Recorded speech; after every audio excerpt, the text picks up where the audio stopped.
নমস্কার, learn English চ্যানেলের আজকের ক্লাসটা সাবজেক্ট ভার্ব এগ্রিমেন্ট নিয়ে। সোজা কথায় সাবজেক্ট ভার্ব এগ্রিমেন্ট শুনতে বড্ড বেশি কঠিন মনে হচ্ছে, তাই না? যে এই মানে সাবজেক্টের সাথে ভার্ব কিভাবে এগ্রি করছে বা এটা আবার কি, এটা কিছুই না। সোজা কথা এটা হচ্ছে ভার্বসগুলো আমরা কারেক্টলি ইউজ করতে পারছি কি না। সাবজেক্ট ভার্ব এগ্রিমেন্ট জানা অত্যন্ত প্রয়োজনীয় জিনিস ইংরেজি শেখার ক্ষেত্রে, বলার ক্ষেত্রে, লেখার ক্ষেত্রে এবং বোঝার ক্ষেত্রে। কেননা ভার্বই যদি আমার সঠিক না হয়, ভার্ব মানে কি ক্রিয়া, হ্যাঁ, সেটা যদি আমার সঠিক না হয় তাহলে আমি কাজটা কিভাবে বোঝাবো? কারণ ভার্বের সাথে টেন্সের একটা যোগ আছে, কেননা ভার্বের মধ্যে দিয়ে কাজটা কখন হচ্ছে সেটা বোঝানো হচ্ছে। কাজটা কি সাম্প্রতিক, মানে এক্ষুনি হচ্ছে, না হয়ে গেছে, না হবে।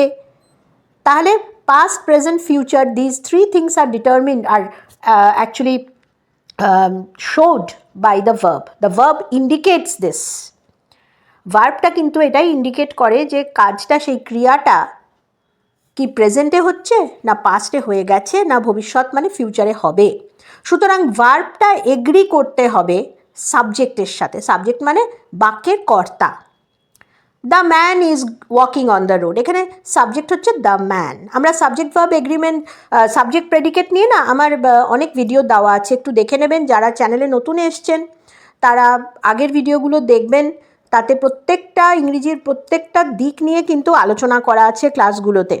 কাজে একটু মানে কেয়ারফুলি প্রত্যেকটা ভিডিও একটু দেখবেন। মানে এটা তো একটা ক্লাস, এটা স্কিপ করে দেখার জিনিস কিন্তু না। এটাকে দেখতে হলে আপনাকে প্রত্যেকটা পুরো ক্লাসটাকে ঠিকভাবে, পুরো জিনিসটা, পুরো ভিডিওটা শুনতে হবে, তবেই না আপনি শিখতে পারবেন। হ্যাঁ, আর খাপচারা করে মধ্যখান দিয়ে কেটে কেটে দেখলে কিন্তু সেটা কিছুই বোধগম্য হবে না।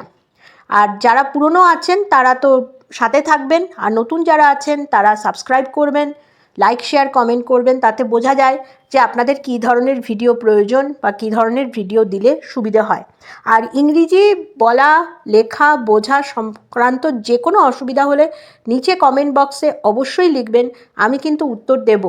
আপনাদের কমেন্ট পাই না, আপনারা কমেন্ট কিন্তু অবশ্যই লিখবেন।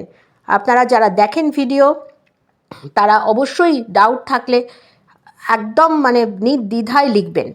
আর আমি ডেসক্রিপশন বক্সে কিন্তু অনেকগুলো লিঙ্ক দিয়ে থাকি প্রায়শই, যেগুলো বিভিন্ন বই সংক্রান্ত বই। কেননা বইটা ইংরেজিটা পড়া দরকার, আমি মনে করি যারা ইংরেজি ভাষা শিখছেন তাদের ইংরেজিটা পড়া দরকার। তো সেখানে গ্রামার বইও আছে, এমনি আপনার অন্যান্য বইও আছে ইংরেজি, তো সেগুলো আপনারা কিনতে পারেন। এটা কিন্তু প্রমোশনাল ভিডিও হচ্ছে না, আমি বারবার বলছি, কিন্তু আমি নিজেই দিই এই লিঙ্কগুলো। যারা ছাত্রছাত্রী তাদেরও সুবিধা হবে, এবং যারা শিখছেন ভাষাটা তাদের পক্ষেও সুবিধা হবে বইটা কিনতে। আমার কাছে একটা গ্রামার বই থাকলে এই লেসনগুলো পড়লে আমি সেগুলো আরও ভালো করে মিলিয়ে নিয়ে দেখে বা আরও বেশি অভ্যেস করতে পারবো। এটা মাথায় রেখেই করা, এখানে কোনো প্রমোশনের ব্যাপার নেই। তো আজকের ক্লাসে আসা যাক, কথা না বাড়িয়ে। দেখতে পাচ্ছেন put the verbs in the correct order. ভার্বসগুলো কারেক্ট অর্ডারে আপনাকে দিতে হবে। প্রথম সেন্টেন্সটায় কি লেখা আছে দেখুন।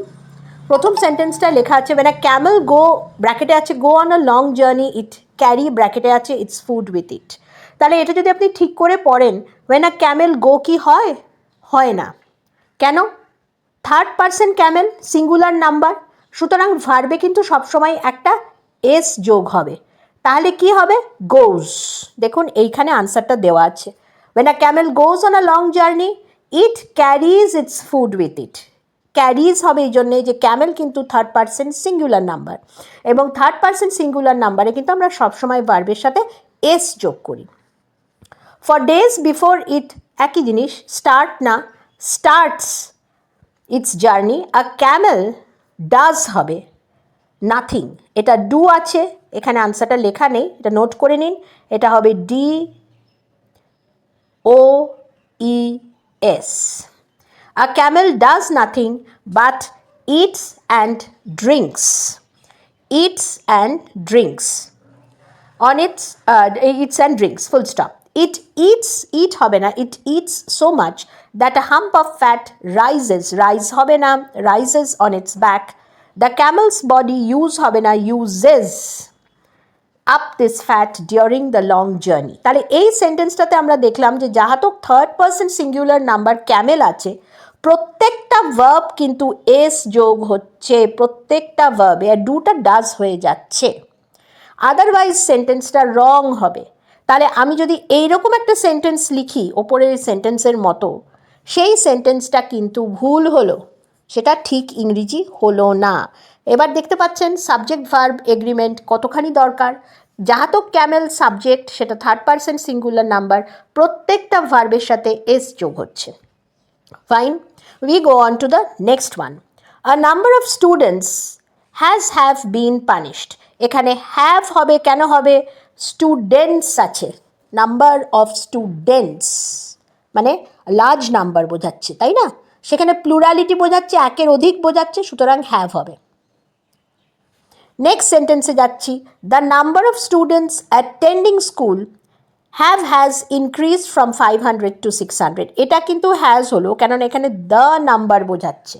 দ্য নাম্বার মানে একটা পার্টিকুলার ডেফিনেট কিছুকে এম করছে, সেই জন্য এটা হ্যাজ হলো, সিঙ্গুলার ভার্ব। হ্যাভ কিন্তু প্লুরাল ভার্ব, হ্যাজ হচ্ছে সিঙ্গুলার ভার্ব। বোঝা গেল? নেক্সট সেন্টেন্সে আসছি, 1 in 6 people suffers from insomnia. 1 in 6 people suffers হবে, সাফার না, সাফার্স হবে। কেন? 1, তাহলে একজন থাকলেই, 1 থাকলেই, থার্ড পারসন 1 সিঙ্গুলার নাম্বার থাকলেই ভার্বের সাথে এস যোগ হয়। 1 in 6 person suffer from insomnia হয় না, সাফার্স। সুতরাং আপনি যদি সাফার লেখেন আপনার ইংরেজিটা ভুল হলো। 5 নম্বরে আসুন, one of the children caught malaria. has caught, কেন? 1, অনেক চিলড্রেনের মধ্যে একজনের কথা আমি বলছি, তাহলে ভার্বটাও সিঙ্গুলার হবে। আমি সাবজেক্টটা বলছি একটা, কিন্তু ভার্ব যদি আমি প্লুরাল দিই তাহলে তো সেটা ভুল হলো, হ্যাজ একটা হবে।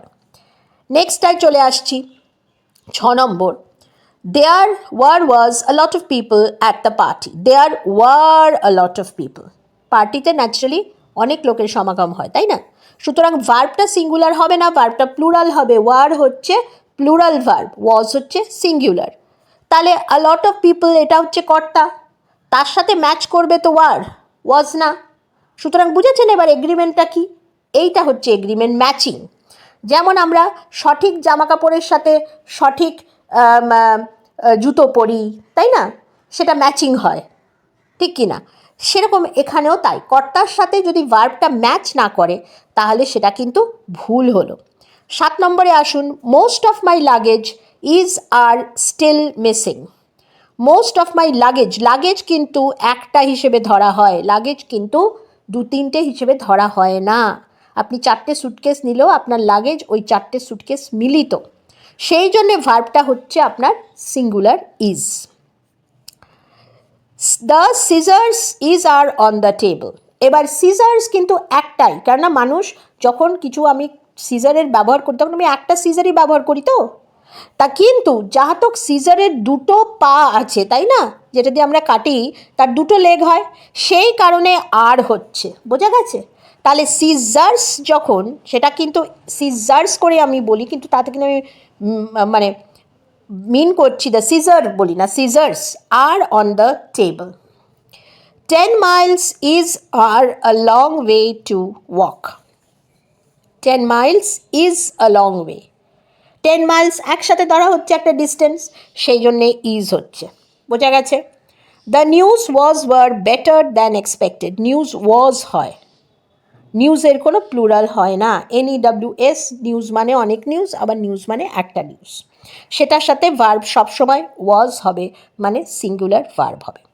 তাহলে দেখুন প্রত্যেকটা ইনস্টেন্সে আমরা যেটা দেখলাম যে ভার্বের সাথে যদি আমার সাবজেক্ট অ্যাগ্রি না করে তাহলে কিন্তু আমার ভাষাটা ভুল হয়ে গেল, কমপ্লিটলি ভুল। তার মানে হলো না, যে প্রথম সেন্টেন্সটা যদি আমি বলি when a camel go on a long journey, আমি তো ভুল ইংরেজি বললাম, কারণ আমি ইউজ করছি কর্তা আ ক্যামেল, থার্ড পারসন সিঙ্গুলার নাম্বার, আমি কী করে গো বলবো? সেখানে আমাকে ইএস অ্যাড করতেই হবে। তো এইগুলো হচ্ছে নিয়ম, আমাকে মানতে হবে।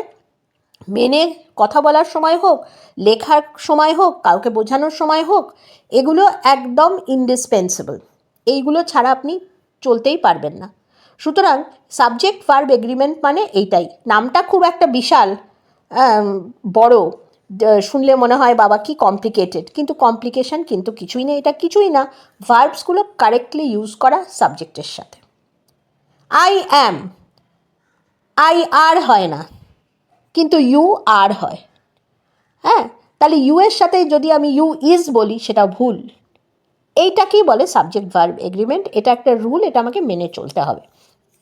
তো আপনারা যারা যারা ভিডিওটা সম্পূর্ণ দেখলেন, অবশ্যই করে কমেন্ট বক্সে লিখবেন যে আপনাদের সাবজেক্ট ভার্ব এগ্রিমেন্ট হোক কি গ্রামারের যে কোনো দিক হোক, কী কী ডিফিকাল্টি আছে বা লিখবেন, আমি তার উত্তর দিয়ে দেব। এবং যে বইগুলো লিঙ্ক দেওয়া আছে দেখবেন, সেগুলো আমার মনে হয় আপনারা যদি কেনেন খুব মানে ভালো হবে। আপনাদের এই ভিডিওর সাথে একসাথে দেখলে জিনিসটা কিন্তু খুব হেল্পফুল হবে, যদিও এটা কোনো প্রমোশনাল ভিডিও না। আজকে এই অবধি, পরের ক্লাসে আবার নতুন টপিক নিয়ে উপস্থিত থাকবো।